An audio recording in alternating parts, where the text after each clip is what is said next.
मध्यगीता महाकुंभ राशी. नमस्कार माझा श्री सद्गुरु ज्ञानेश्वरांशी. नमो सद्गुरु तुकया ज्ञान दीपा. नमो सद्गुरु सच्चिदानंद रूपा. नमो सद्गुरु भक्त कल्याण मूर्ती. नमो सद्गुरु भास्करा पूर्ण कीर्ती. जयांचे केल्या स्मरण होय सकळ विद्यांचे अधिकरण. तेची वंदू श्री चरण श्री गुरूंचे. जयाचेनी आठवे शब्द सृष्टी अंगवे. सारस्वत आगवे जिभेसिये. वक्तृत्व गोडपणे अमृताचे पारुके म्हणे. रस होती उळंगणे अक्षरांची. भावांचे अवतरण अवतरविती निजपूर्ण. हाता चढे संपूर्ण तत्वबोध. श्री गुरूंचे पाय जे हृदय दिवसून ठाय. ते एवढे भाग्य होय भूमेशासी. ते नमस्कारोनी आता. सकळ मंगळ निधी श्री विठ्ठलाचे नामाधी. म्हणकारे जना श्री विठ्ठलाचे नाम वाचे. पतित पावन साचे श्री विठ्ठलाचे नाम वाचे. म्हणकारे जना श्री विठ्ठलाचे नाम वाचे. बाप रखमा देव भरोसाचे श्री विठ्ठलाचे नाम वाचे. म्हणकारे जना श्री विठ्ठलाचे नाम वाचे. प्रस्तुत प्राप्त प्रसंगी प्रवचन रूपी सेवेसाठी घेतलेला अभंग हा साधकांचे मायबाप योग्यांचे माऊली ज्ञान्यांचे शिरोमणी असे महावैष्णव संत श्रेष्ठ संत ज्ञानेश्वर महाराज यांचा नामपद प्रकरणातील असा हा 4 चरणांचा अभंग आहे. या अभंगातून संत ज्ञानेश्वर महाराज सर्व जणांना नामस्मरणाचा उपदेश करतात. चिंतनाला प्रारंभ करण्यापूर्वी अल्पसा पर्याय देणे योग्य समजते. म्हणून रघुनाथ फाउंडेशन संचालित वशिष्ठ गुरुकुल यांच्या संचालिका ज्योतिताई महाराज वारुणकर यांनी मला प्रवचन करण्याची संधी दिली प्रथमतः. त्याच्यामुळे त्यांचे खूप खूप आभार. त्यांच्या चरणी नतमस्तक होते. तसेच ऑनलाईन आपल्या उपस्थित असलेले सर्व माय माऊली बंधू भगिनींना माझा नमस्कार. सगळ्यांना वंदन करते आणि चिंतनाला प्रारंभ करते. सकळ मंगळ निधी श्री विठ्ठलाचे नाम आधी. म्हणकारे जना श्री विठ्ठलाचे नाम वाचे. नाम म्हणजे काय तर मानवी जन्मात मनुष्य ओळखला जातो तो त्याच्या नामामुळे. उपजलिया बालकासी नाव नाही तयापासी. ठेवलिया नावेसी ओद तुठी. आता नुकतंच जन्मलेल्या बाळाला नाव घेऊन येत नाही तर आपल्याला त्याचं नाव ठेवावं लागतं. तेव्हा ते पुढे जाऊन त्या नावाने ओळखलं जातं. मग असे नाव हे नाव कसे असावे तर ते मंगल असावे. नाव हे मंगलात मंगल असावे. म्हणजेच त्यात ज्ञानेश्वर महाराज सांगतात विठ्ठलाचे नाव हे मंगलात मंगल आहे. मंगल म्हणजे काय तर शुभ, कल्याणकारक, सौभाग्य देणारे. मग विठ्ठलाचे नाव मंगल म्हणजेच सुखकारक आणि सर्व पापापासून मुक्तीचे निवृत्त करणारे आहे विठ्ठलाचे नाम आहे. म्हणून ते सकळ मंगळ निधी श्री विठ्ठलाचे नाम आधी. म्हणून हे नाव मंगलात मंगल आहे. नाम पवित्रात पवित्र आहे. अपवित्रालाही पवित्र करण्याचे सामर्थ्य नामात आहे. त्याच्यामुळे नाम हे पवित्रात पवित्र आहे. नाम बरवया बरवंट. नाम पवित्र आणि चोखट. नाम स्मरे निळकंठ निजसुखे निवाला. नाम खऱ्यात खरे आहे. सत्य साच खरे. नाम विठोबाचे बरे. जगात सत्य काय आहे तर ते भगवंताचं नाम आहे. म्हणून तुकाराम महाराज म्हणतात सत्य साच खरे. नाम विठोबाचे बरे. नाम बऱ्यात बरे आहे. शिवाय नाम श्रेष्ठात श्रेष्ठ आहे. तुका म्हणे असा आहे श्रेष्ठाचार. नाम हेची सार विठोबाचे. नाम गोडात गोड आहे. जिवे गोड 3 अक्षरांचा रस. अमृत दयास पिके पुढे. नाम इतके गोड आहे की त्यापुढे अमृतही पिके पडतात. म्हणून नाम हे गोडात गोड आहे. नाम हे चांगल्यात चांगले देखील आहे. नाम चांगले माझे कंठी राहो भले. कपी कुळ उद्धरिले मुक्त गेले राक्षसा. ज्याने कपिकुळांचा उद्धार केला, ज्याने राक्षस तरले असे हे नाम चांगल्यात चांगले आहे. ही सर्व झाली नामाची विशेषत्व. शिवाय नाम सोपेही आहे. शिवाय सोपे सर्वात नामच आहे. तप, तीर्थ, व्रत, तप या सर्व साधनांपेक्षा नाम घेणे सर्वात सोपे आहे. नामाच्या चिंतनामुळे जीव देव होतो. असे हे नाम सोप्यात सोपे आहे, जे काम करतानाही घेऊ शकतो. तुका म्हणे काम करतानाही घेता येते. कामामध्ये काम काही म्हणा, राम राम जाईल भवश्रम, सुख होईल दुःखाचे. व्यवहारात जर एखाद्या गोष्टीचा ध्यास लागला तर जीव ही गोष्ट प्राप्त केल्याशिवाय राहत नाही. याचं आपण उत्तम उदाहरण पाहूया. अमेरिकेचे पहिले अध्यक्ष जॉर्ज वॉशिंग्टन होऊन गेले. अमेरिका जेव्हा पूर्वी पारतंत्र्यात होती तेव्हा वॉशिंग्टन हे शाळेत शिपायाचे काम करायचे. शिपायाचे काम काय तर शाळेत घंटा वाजवणे, शाळा भरताना, मधली सुट्टी आणि शाळा सुटताना असं त्यांचा दिनक्रम चालू होता. गंमत अशी की ते जेव्हाही घंटा वाजवायचे तेव्हा घण घण घण घण अमेरिकेचा अध्यक्ष वॉशिंग्टन असे ते सतत म्हणायचे. जेव्हाही घंटा वाजवायचे तेव्हा ते घण घण घण घण अमेरिकेचा अध्यक्ष वॉशिंग्टन असं म्हणायचे. असं करत करत त्यांनी आपले प्राथमिक शिक्षण, माध्यमिक शिक्षण, उच्च शिक्षण पूर्ण केले, वकील झाले, पुढे ते राजकारणात गेले आणि एक दिवस ते अमेरिकेचे अध्यक्ष झाले. तात्पर्य काय, जर घण घण घण घण अमेरिकेचा अध्यक्ष वॉशिंग्टन असे म्हणून जर ते अध्यक्ष अमेरिकेचे अध्यक्ष होतात तर मग आपण राम राम म्हणून राम नाही का होणार. हे झाले अमेरिकेतली घटना. भारतात अशी घटना घडली की पंडित जवाहरलाल नेहरू मंत्रिमंडळात असताना मोरारजी देसाई एकदा म्हणाले की मी एक दिवस तरी भारताचा पंतप्रधान होईल. काही काळाने जनता पार्टीचे राज्य आले आणि मोरारजी देसाई काही काळ का होईना ते पंतप्रधान झाले. मग पंतप्रधान म्हणून जर ते पंतप्रधान होतात तर मग आपण विठ्ठल विठ्ठल म्हणून विठ्ठल नाही का होणार. असा जीवाचा आणि शिवाचा कायमचा संबंध आहे. म्हणून रंगला या रंगे तुका विठ्ठल सर्वांगे. नामाचा जर का ध्यास लागला तर जीव प्रत्यक्ष देव होतो. आणि नाम हे सर्वात हे मोठे आहे.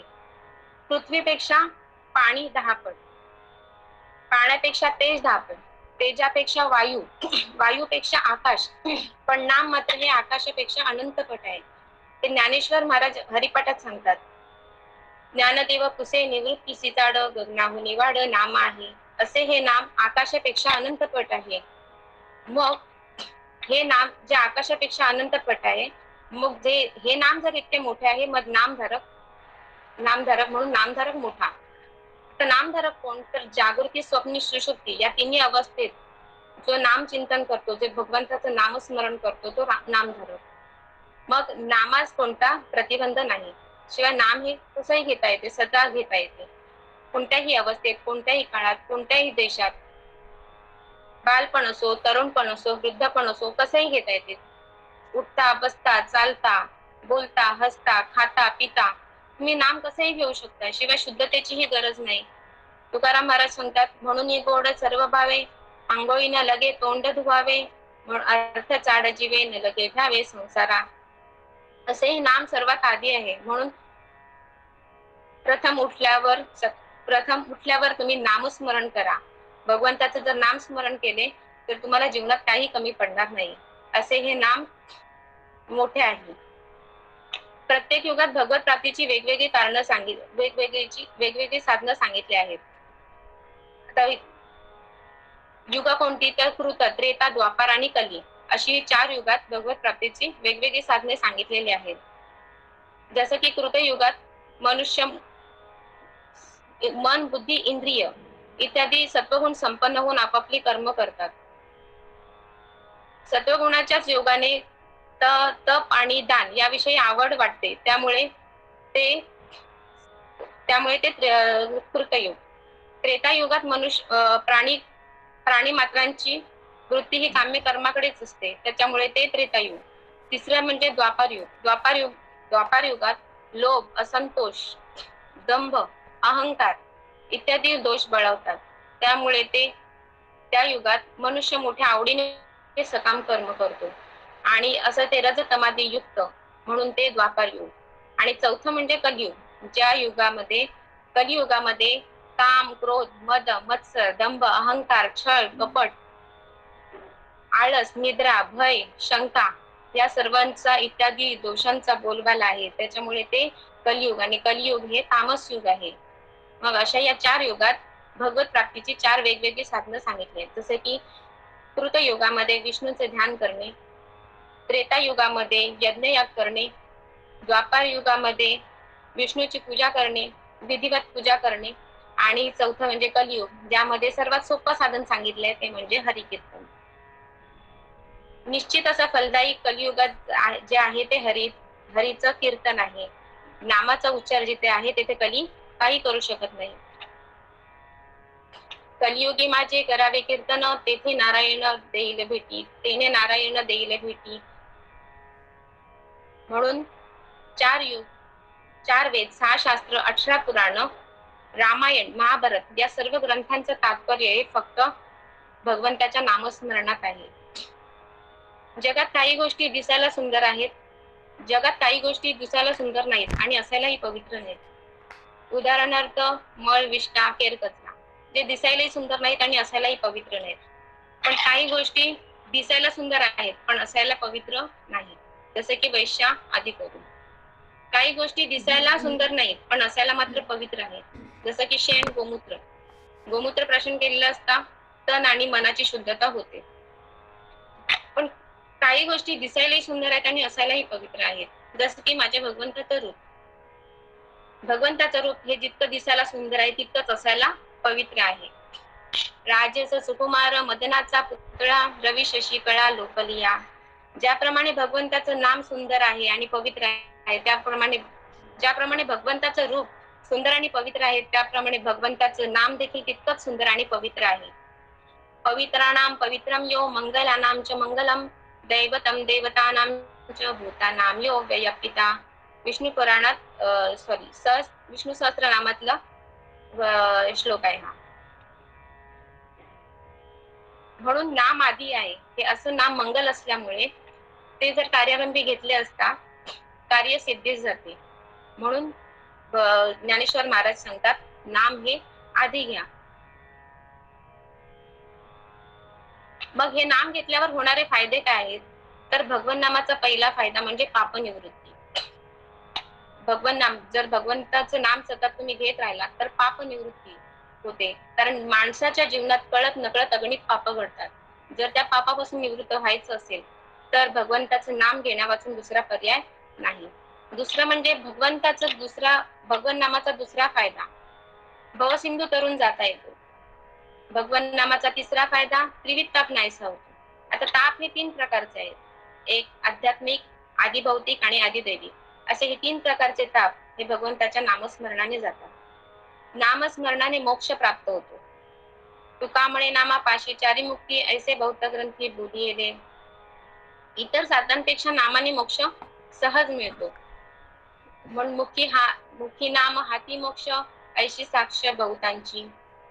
तसंच नामचिंतनाने देव भेटतो. त्याच्यासाठी आपण भक्त प्रल्हादांचं कथा पाहूया. आज नृसिंह जयंती आहे, त्याच्यामुळे आपण थोडस भक्त प्रल्हादांचा विचार करूया. हिरण्यकशिपू नावाचा एक राजा होता. त्याने कडक तपश्चर्या करून भगवंतांना प्रसन्न करून घेतले आणि त्यांच्याकडून वरदान मागितले की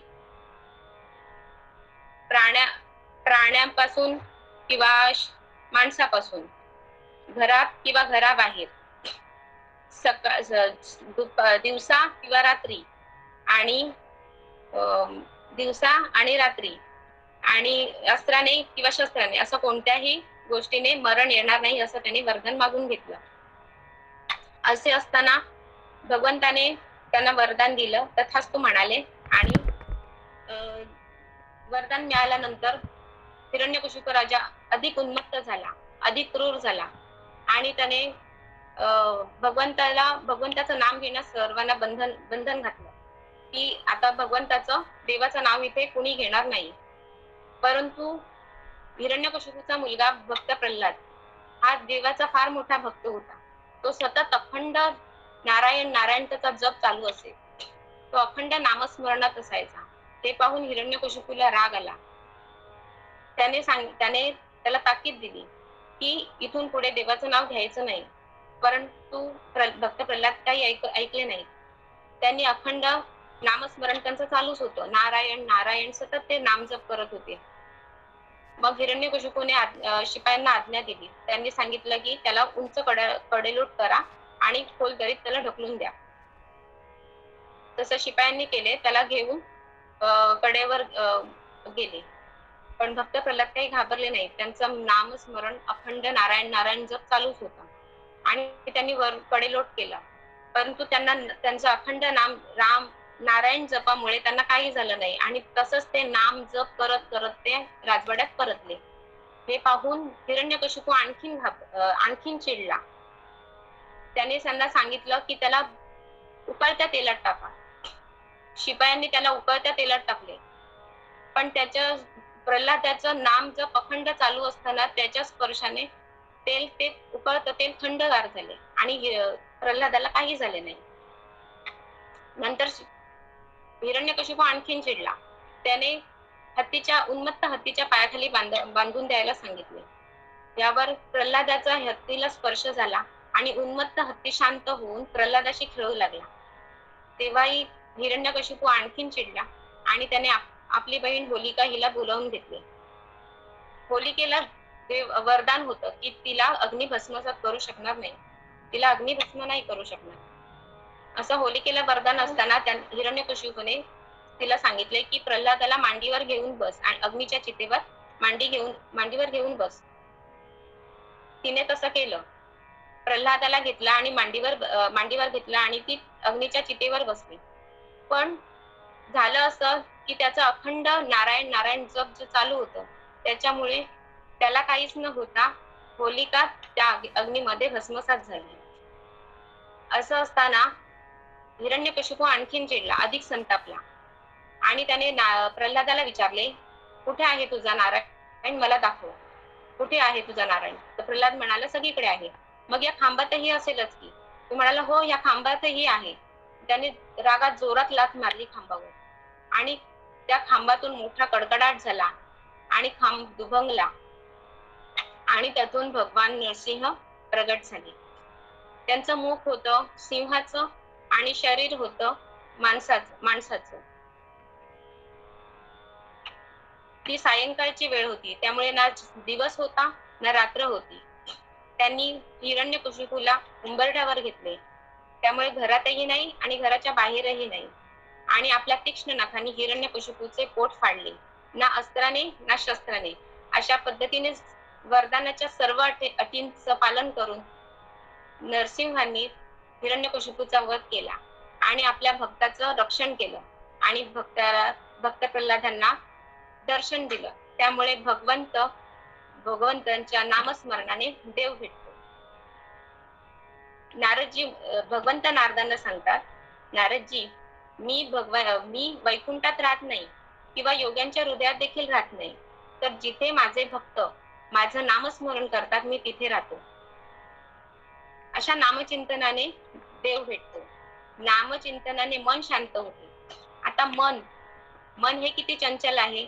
मनाला आवरणे म्हणजे वायूला बांधण्यासारखे आहे. एक वेळ समुद्र प्राशन करता येईल, मेरू पर्वत ओलांडता येईल, अग्निभक्षण करता येईल, पण मनाचा निग्रह करणे फार कठीण आहे. मन जर विषयासक्त असेल तर ते बंधास कारण ठरते आणि जर निर्विषय होईल तर ते मोक्षास कारण ठरते. असं हे मन काय काय करितो या मना, परी नायिके नारायणा. म्हणून नामस्मरणाने मात्र असं असणारं मन शांत होतं. नामस्मरणाने प्रेमाची वृद्धी होते. भगवंताला नेमापेक्षा प्रेमाची आवड आहे. तुम्ही किती परमार्थ नेमाने केला त्यापेक्षा तो किती प्रेमाने केला, किती आवडीने केला त्याला महत्व आहे. म्हणून नाथ महाराज म्हणतात, प्रेमाविना भजन नाकाविना मोती, अर्थाविना पोती वाचनी काय. असे असणारे नाम हे सर्वात मोठे आहे. नामाने पुण्याची प्राप्ती होते. जर भगवंताचे नाम तुम्ही सतत मुखाने घेत राहिलात तर नामाचे इतके सामर्थ्य आहे की ते इतके पुण्यपदरी पडेल की तुम्ही त्याची गणना करू शकणार नाही. हे ज्ञानेश्वर महाराज हरिपाठात सांगतात. हरिमुखे म्हणा पुण्याची गणना कोण करी. असे या नामाचे सामर्थ्य आहे. अशा या नामाने अनेक गोष्टी साध्य होतात. एवढाच नाही तर नाम हे पतितांना पावन करणारे आहे. पतितांना पावन करणारे हे नामच आहे. याच्यासाठी आपण रामायणातील ज्यांनी रामायण केलं ना, आपण त्यांची पूर्वपीठिका पाहू. वाल्या कोळी हे पूर्वाश्रमीचं डाकू होतं. पूर्वी वाहनांची व्यवस्था नव्हती, त्यामुळे प्रवास हा पायी असायचा आणि जंगलातून असायचा. आणि त्या घनदाट जंगलात वाल्या कोळी हा मोठमोठाली शस्त्रास्त्रे घेऊन बसलेला असायचा. येणाऱ्या जाणाऱ्या वाटसरूला अडवायचा, त्यांनी नाही दिलं त्यांचं धन लुटायचा, त्यांनी नाही दिलं त्यांचा छळ करायचा, त्यांच्यावर अन्याय करायचा आणि त्यांना जीवेही मारायचा. असा त्याचा नित्यक्रम चालू होता. असं त्याचं पाप कर्म दुष्कृत्य चालू होतं. त्यालाही संसार होता, त्याचीही बायको मुलं होती. पण आपण जे काही करतोय ते पाप आहे हे त्याला कधीच वाटत नव्हते. असं त्याचं पाप दिवसेगणिक वाढत चाललं होतं. असे अनेक माणसं मारता मारता त्यांनी 7 रांजणं भरली होती. म्हणजेच काय तर इतिहास सांगतो की त्याने एक माणूस मारला की एक खडा घ्यायचा आणि रांजणात टाकायचा. असे त्यांनी 7 रांजण भरले होते आणि अशा प्रकारे त्याचं दुष्कृत्य पापकर्म चालू होतं. पण काही लोकांचं कपाळ फार भाग्याचं असतं. अनेक जन्माचं पुण्य उदयाला आलं आणि महर्षी नारदांचं आगमन झालं. नारायण नारायण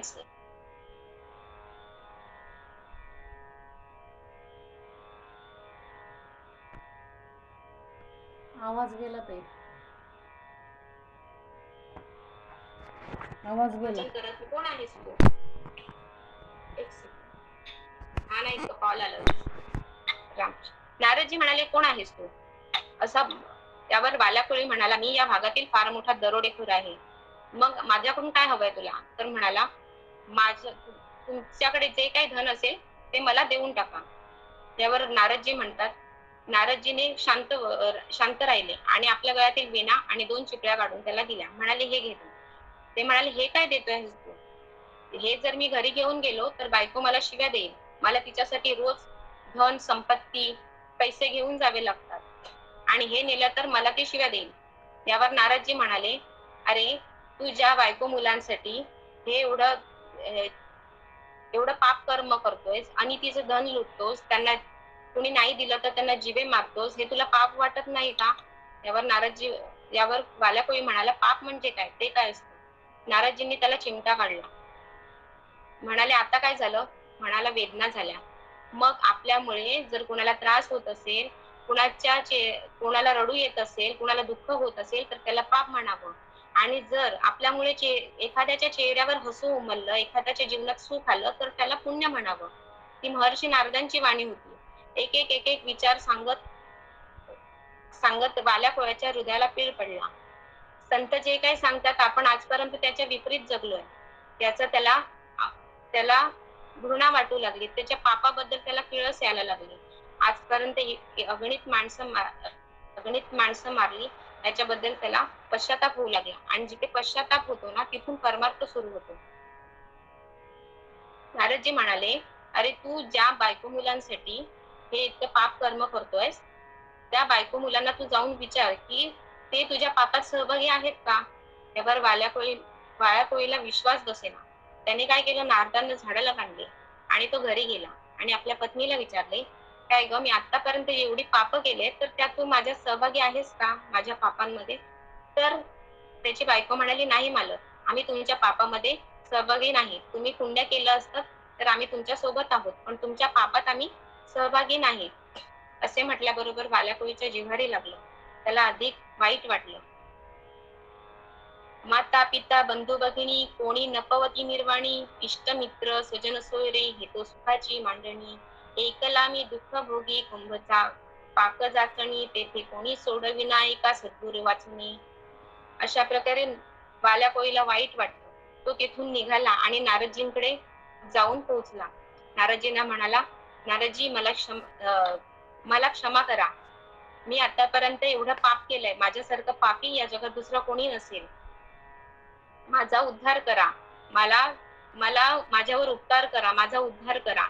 असं म्हटल्याबरोबर नारदांनी त्याच्या डोक्यावरून हात फिरवला. संत स्पर्श झाला आणि त्यांनी त्यांनी वाल्याकोळीला सांगितलं आता इथून पुढे फक्त भगवंताचं राम नामाचं चिंतन कर.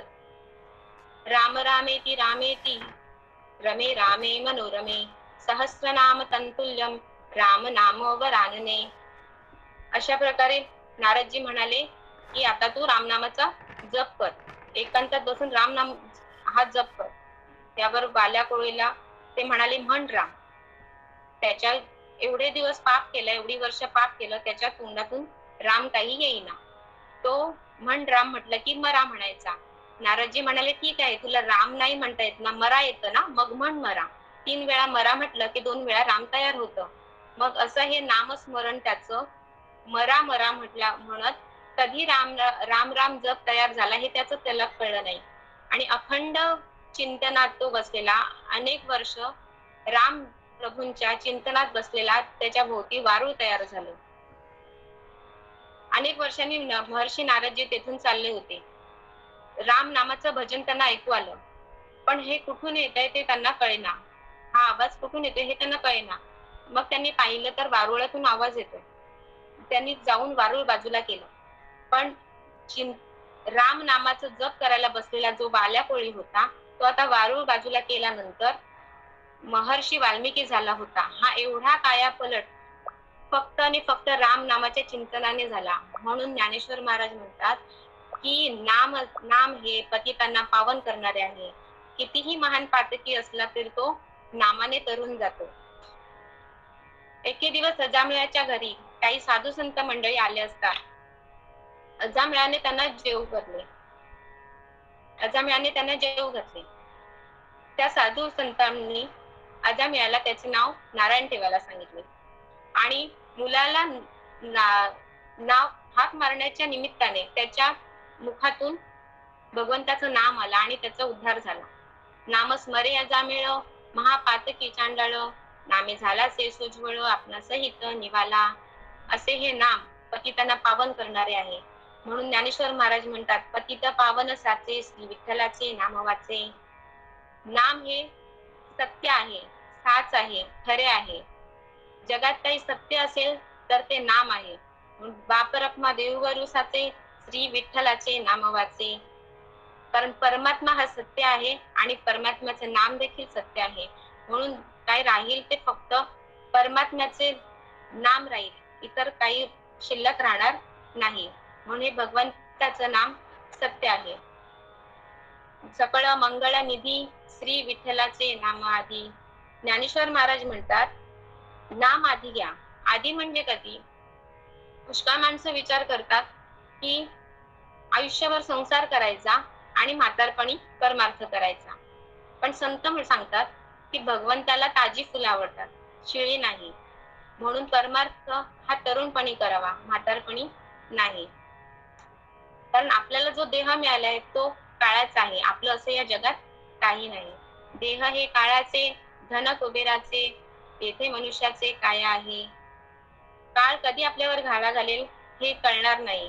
म्हणून आधी नामस्मरण करा. म्हणून ज्ञानेश्वर महाराज सांगतात नामस्मरणासाठी अधिकाराची आवश्यकता नाही, तर नामस्मरणाचा अधिकार मात्र सगळ्यांना आहे. म्हणून सकळांशी येथे आहे अधिकार, कलियुगी उद्धार हरीच्या नामे. म्हणून आधी नामस्मरण करा. माझी सेवा पूर्ण झाली.